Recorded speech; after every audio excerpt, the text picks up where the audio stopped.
Okay, we've got how-to video number 1.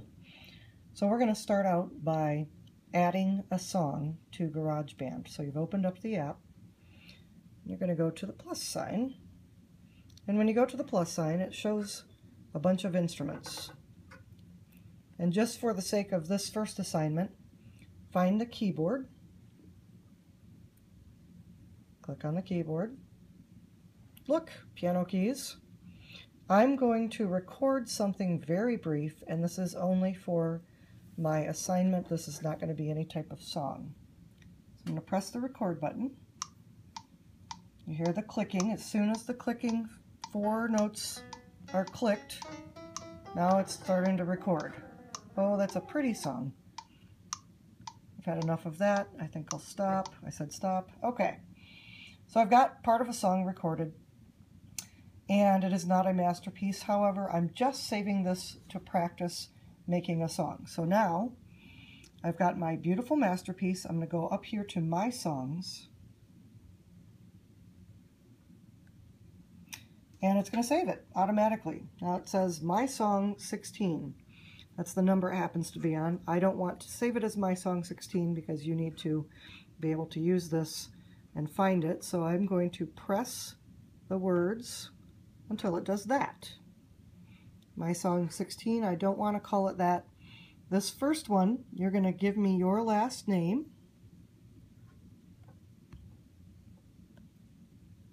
Last name. And then follow that by a P and a 1. That's for practice 1. So last name P1. When you're done, you hit the done. And it shows up now in my folder, or sorry, in the app.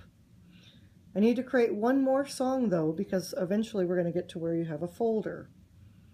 So now I'm going to hit the plus sign again.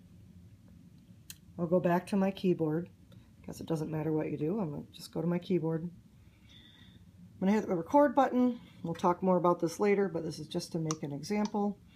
Okay, I record another beautiful masterpiece. Wow, somebody's going to hire me for sure. Stop. All right, I've got something recorded. I'm going to go back to My Songs again. It now saves as My Song 16 again, because that's the number it would still be on. I renamed the other one. I'm going to rename this again. Press and hold till this shows up. I'm going to name this last name practice, or P2.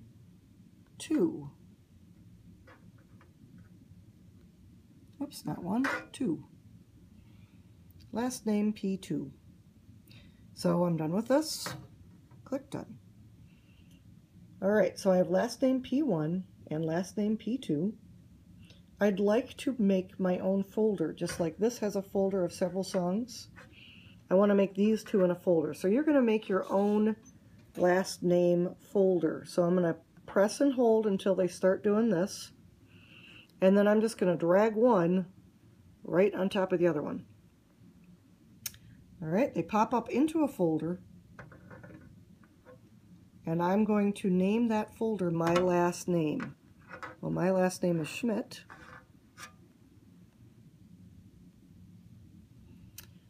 So I'm going to name it Schmidt. Name yours your last name, of course. Don't name it Schmidt. And click done. So now I've still got some shaky things. If they're still shaking, it means I've still got to click something else. So I'm going to click done up here. And now they aren't shaking anymore. Now I can go back out. There's my folder. You will see other folders with other individuals' names on it. The idea is that you'll leave theirs alone and they will leave yours alone. So if you have your last name on it, it will be very obvious to them that they are in the wrong song. Suppose, though, that you open up GarageBand and you see a song that's already open. Don't do anything to that song. Go back to My Songs. You'll figure out whose it is or where it is. Nope, that's not mine. I need to get out of there and go to my own folder. Okay? It will be very obvious if you are the one that goofs up somebody else's stuff because you're the only other one that uses it.